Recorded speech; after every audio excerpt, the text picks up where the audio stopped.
Hello student, good morning. आज के class में हम जो टॉपिक पढ़ने वाले हैं वो है provisions which strengthen federalism in India.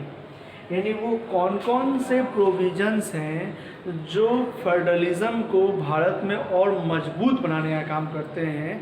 इस बातों को आज के क्लास में पढ़ने का काम करते हैं। तो सबसे पहला बात ये है कि आप जानते हैं कि फेडरलिज्म में पावर्स को डिवाइड किया जाता है सेंट्रल, स्टेट और लोकल गवर्नमेंट के बीच में।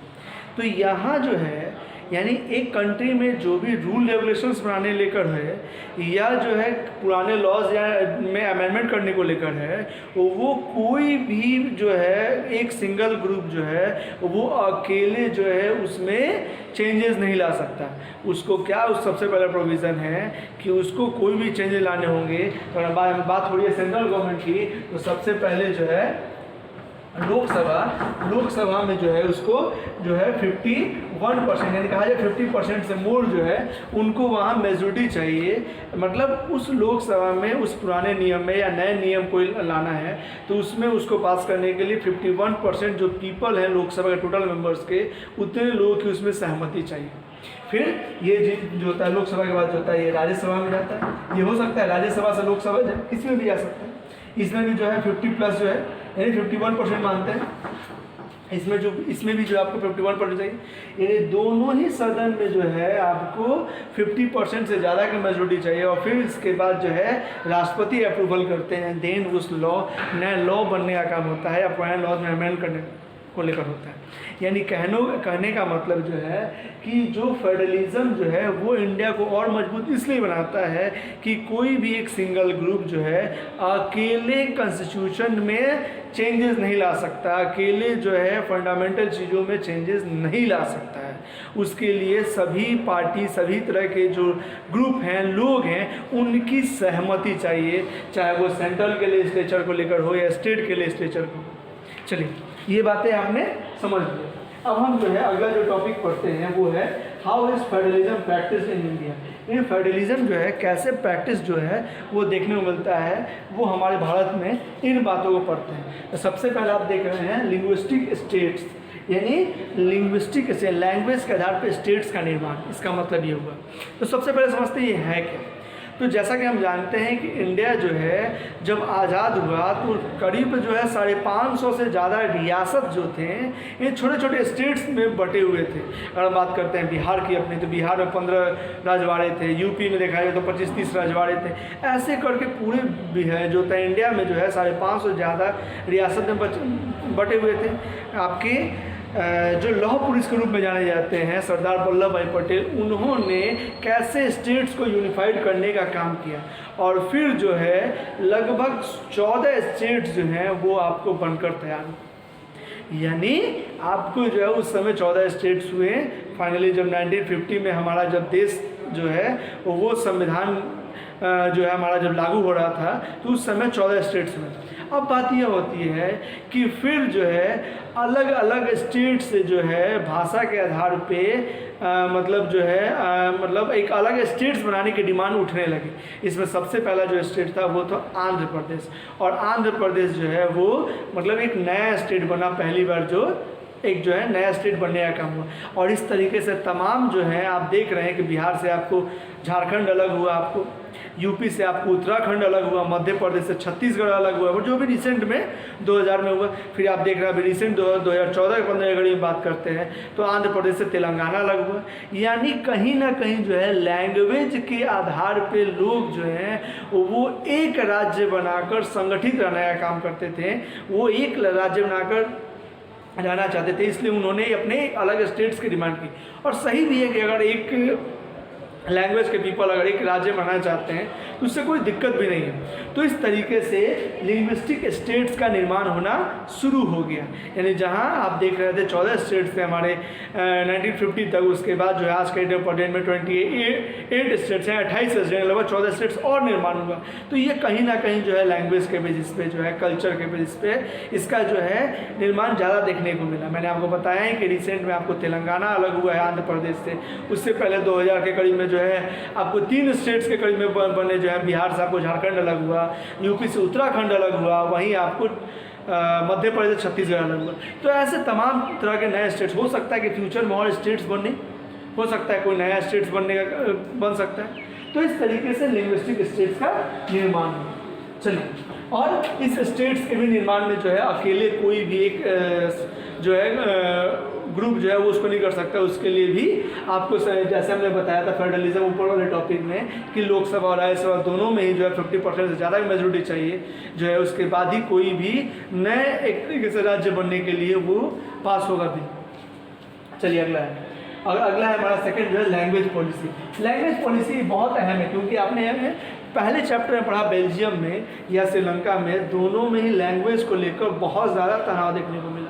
और यह इंडिया जो है अपने, जब इंडिया का हमारा संविधान बन रहा था तो वो भी इससे काफ़ी अवगत थे कि हम लैंग्वेज की चीज़ों को जो है काफ़ी ध्यान दें, क्योंकि भारत में ऐसे ही जो है बहुत ज़्यादा लैंग्वेज बोले जाते हैं, कई तरह के जो है बंगला, उड़िया, जो है भोजपुरी, तमिल, तेलुगु, कन्नड़, तो इस तरह की तमाम भाषाएं बोली जाती। तो कैसे हम किन भाषाओं को जो है वो मेन भाषा में रखेंगे और बाकी को दूसरे भाषा में रखेंगे, तो इसकी काफ़ी जो है इसके पीछे जो है रिसर्च किया गया। उसमें यह निकल के आया कि सबसे ज़्यादा भारत में बोली जाने वाली जो भाषा है वो हिंदी है, जिसमें 40% से ज़्यादा लोग हिंदी भाषा बोलने वाले हैं। तो उसको जो है मेन भाषा में कर दिया गया कि वो एक तरह से ऑफिशियल लैंग्वेज में हमारा रहेगा, उसको जो है हम लोग अपने जितने भी कामकाज हैं उसमें करेंगे। ठीक है, फिर साउथ वाले लोगों ने जो है और बाकी जो है बाकी जो लैंग्वेज हैं जो है 21 या 22 के करीब में जो है वो 22 लैंग्वेज को जो है शेड्यूल लैंग्वेज में कर दिया है। इसमें आपको मराठी आता है, वह जो है आपको कन्नड़ आता है, तेलुगु आता है, उड़िया आता है, ये सब लैंग्वेज को जो है पंजाबी आता है, ये सब लैंग्वेज को शेड्यूल लैंग्वेज में कर दिया गया। अब बात साउथ के लोगों ने जो है एक तरीके से डिमांड की भाई हमें जो है ऑफिशियल लैंग्वेज हिंदी है, हमें काम करने में दिक्कत हो रही है।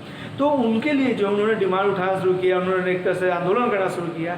फिर बाद में जाकर जो है इंग्लिश को भी ऑफिशियल लैंग्वेज यानी हिंदी और इंग्लिश दोनों में ही कामकाज किए गए। इसलिए आप देखेंगे कोई भी फॉर्म का, अगर मैं आपकी बात करता हूँ CBSE का जो आपने फॉर्म भरा हुआ रजिस्ट्रेशन कार्ड, उसमें 2 तरह का लैंग्वेज जो है खासकर होगा, डिफ़ॉल्ट जिसको कहते हैं, एक हिंदी और एक इंग्लिश, 2 लैंग्वेज में आप जो है आपका फॉर्म फिलअप किया गया होगा। चलिए हम बात करते हैं कि जो है अब स्टेट को क्या परमिशन दिया गया कि स्टेट जो भी हैं वो अपने यहाँ के जो भी मेन लैंग्वेज है उसको एक ऑफिशियल लैंग्वेज कर सकते हैं। जैसे हम बात करते हैं तमिलनाडु की, तो तमिलनाडु में तमिल है तो तमिल को वो एक ऑफिशियल लैंग्वेज कर सकते हैं और इसमें से जो है हिंदी या इंग्लिश में से किसी एक को कर सकते हैं। यानी एक तरीके से ये आज़ादी स्टेट्स को भी दी गई कि वो अपने शेड्यूल लैंग्वेज में से किसी एक को ऑफिशियल बना सकते हैं। तो इस तरीके से हमने लैंग्वेज की पॉलिसी को भी इस तरीके से संजोया, इस तरीके से एक फ्रेम किया कि इससे कोई भी परेशानी ना हो। जिससे आपने देखा कि श्रीलंका में लैंग्वेज को लेकर ही जो है सिन्हाला लैंग्वेज का ऑफिशियल कर दिया गया, वहीं जो है तमिल जो भाषा बोलने वाले थे वो लोग इससे नाराज हुए।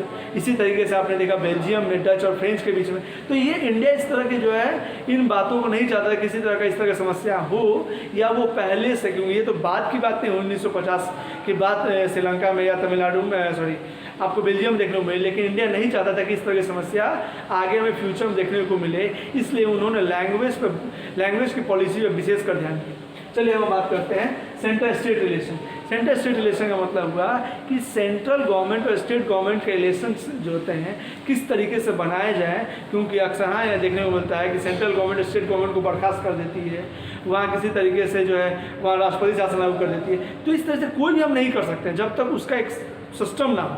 तो इसमें क्या देखने को मिला कि अगर मैंने बताया राष्ट्रपति शासन की बात, तो राष्ट्रपति शासन का मतलब क्या है, जब तक स्टेट में मेजोरिटी नहीं दिखेगी किसी भी सिंगल पार्टी की, तो उस तरीके से या 2-3 पार्टी भी अगर कोलिशन ना करे तब तक वहाँ जो है हम नहीं लगा सकते राष्ट्रपति शासन। चलिए अगर बात करते हैं, अब कोलिशन गवर्नमेंट की बात आ गई तो वो भी मैं बता देता हूँ।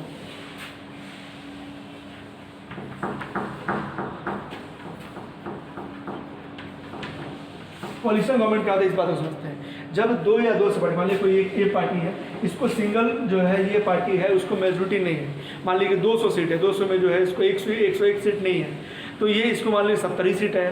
तो ये क्या कि दूसरा जो बी पार्टी है उसके पास जो 35 सीट है, यानी मान लीजिए 70 सीट है, इसको 35 सीट है, तो इससे क्या है गठबंधन कर ली, अलायंस बना ली एक तरह से। और इसी जो है यानी जीतने के बाद, चुनाव होने के बाद जो अलायंस बनाया गया एक तरीके से, उसको कोलिशन गवर्नमेंट का नाम दिया गया, गठबंधन की सरकार का नाम दिया गया।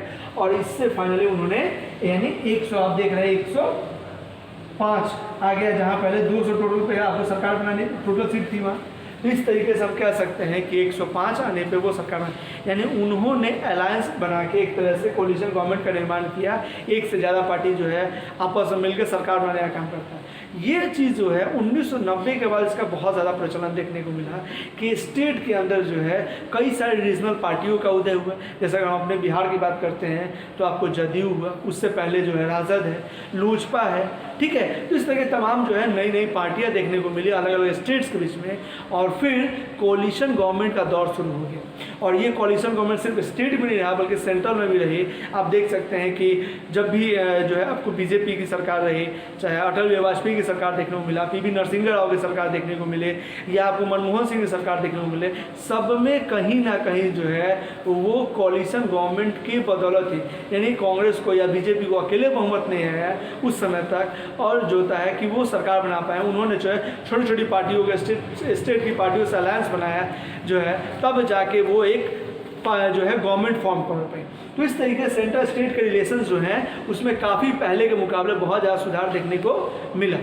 चलिए, यानी आपने ये कुल मिला के इन बातों को जानने का काम किया। यानी पहला आपने जाना provisions with strengthen federalism in India, कि कैसे फेडरलिज्म को मजबूत बनाता है। दूसरा आपने पढ़ा कि फेडरलिज्म कैसे प्रैक्टिस किया जाए, इसमें 3 पॉइंट आपने देखा, लिंग्विस्टिक स्टेट्स, लैंग्वेज पॉलिसी और सेंट्रल स्टेट रिलेशंस।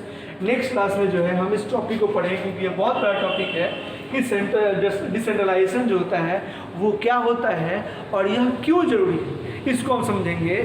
डिसेंट्रलाइजेशन में ही आपको तीसरे स्तर की सरकार निर्माण किया गया है, लोकल गवर्नमेंट। इन बातों को पढ़ेंगे, लोकल गवर्नमेंट क्या कहलाती है, लोकल गवर्नमेंट क्या होती है और कैसे कैसे जो है इसका जो है बंटवारा किया गया। तब तक आप जो है इसको टेक्स्ट बुक से पढ़िए, जो भी आपको डाउट निकल के आ रहा है पूछने का काम कीजिए। तब तक के लिए धन्यवाद। नेक्स्ट क्लास में नेक्स्ट टॉपिक पर पढ़ेंगे।